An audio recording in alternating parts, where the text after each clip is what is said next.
मुसलमानों के दुश्मन मुसलमान। प्यारे दोस्तों, अस्सलाम वालेकुम। आप देख रहे हैं इरफानी नेटवर्क यूट्यूब चैनल और मैं हूं मोहम्मद इरफान झारखंड। आज का वीडियो बिल्कुल ही अलग है दोस्तों। आज का वीडियो मुसलमानों को आईना दिखाने वाली एक ऐसी वीडियो है दोस्तों, जिसको देखकर यकीनन आप भी सोचने पर मजबूर हो जाएंगे, जिसका उन्वान है मुस्लिमों का दुश्मन मुसलमान। और अब की न सुलझी तो अय्यार उलझ जाएगी, अब की न सुलझी तो अय्यार उलझ जाएगी, जिंदगी जुल्फ नहीं जो हर बार सवर जाएगी। प्यारे दोस्तों, आज मुसलमान सताए जा रहे हैं, मुसलमान हैरान है, परेशान है। जगह जगह पर डांट धुतकार, हक तलफी का शिकार हो रहे हैं। लेकिन इसकी वजह क्या है दोस्तों? मुसलमानी और मुसलमानों की बर्बादी का वजह कौन है? क्या कोई और है, या मुसलमान अपनी बर्बादी का वजह खुद मुसलमान है? आज इसी पर हम बात करने जा रहे हैं इस वीडियो में।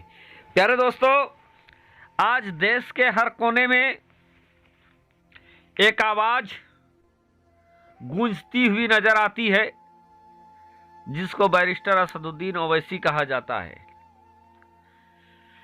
वो आवाज जो मुसलमानों की आवाज को उठाता है। मैदान से, खेत खलिहान से सदन तक आवाजों को उठाने के लिए, मुसलमानों की आवाज को उठाने के लिए सभी मुसलमानों को ओवैसी की आवाज की जरूरत पड़ती है। चूंकि मैं जिस अंदाज में मुसलमानों को, दलितों की आवाज को ओवैसी उठाता है, वही दूसरा चेहरा बहुत कम नजर आता है। लेकिन दोस्तों, यही ओवैसी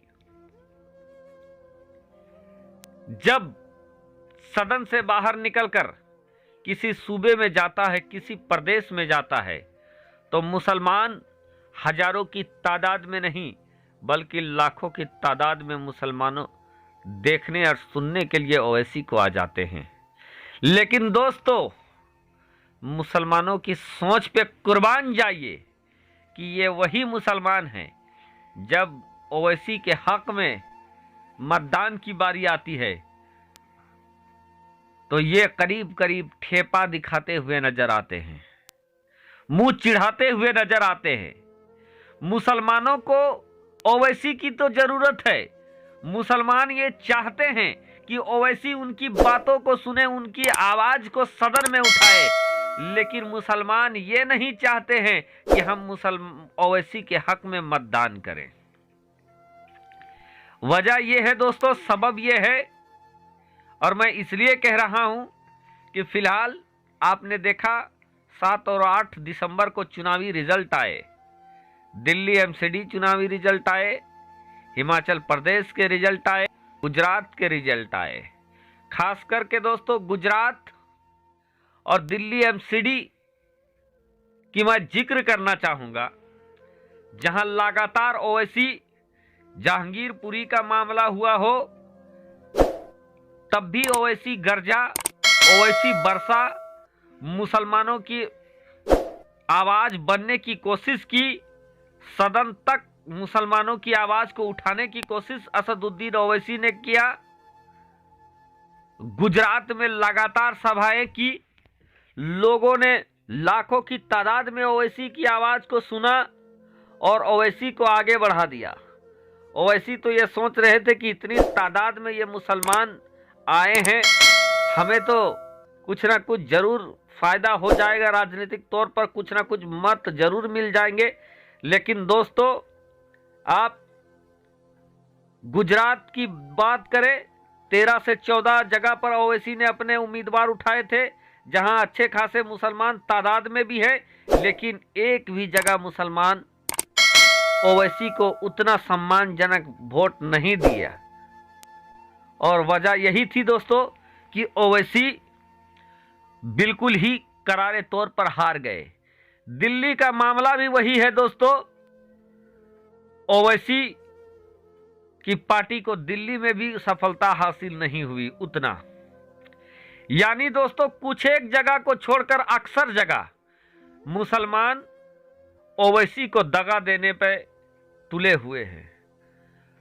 अपनी बातों को उठवाने के लिए तो सबको ओवैसी की जरूरत पड़ती है, लेकिन ओवैसी की आवाज बनने की जब बात आती है तो यही मुसलमान कतरा जाते हैं, पीछे हट जाते हैं।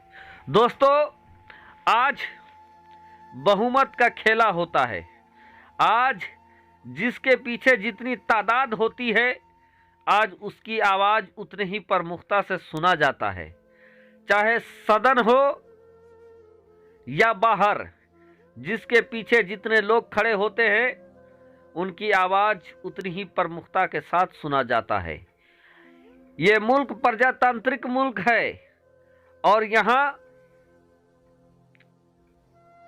जितना आपका नुमाइंदा होगा उतना ही आपकी बातों को वो उठाएगा, उतना ही आपकी चर्चा होगी, और जिसकी चर्चा होती है उसकी समस्याओं का समाधान पहले होता है।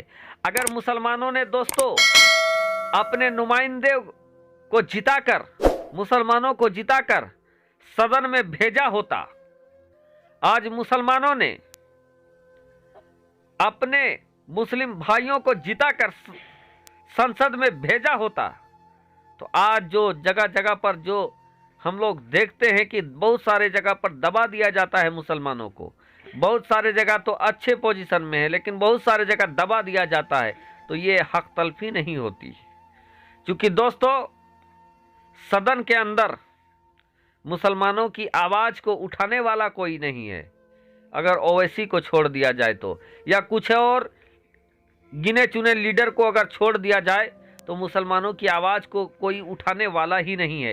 तो अगरचे आपकी आवाज़ ही नहीं उठेगी, अगर आपकी समस्याओं को सदन में उठाया ही नहीं जाएगा तो उसका समाधान कैसे होगा?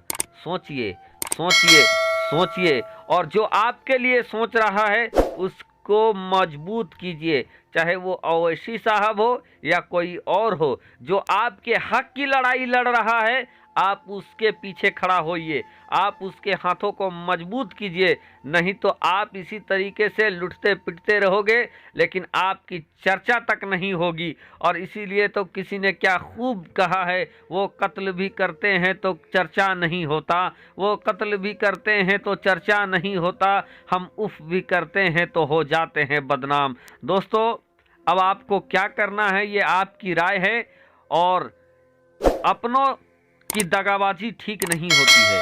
अगर आप किसी को बढ़ावा नहीं देना चाहते हैं तो आप बता दें और कन्नी काटें।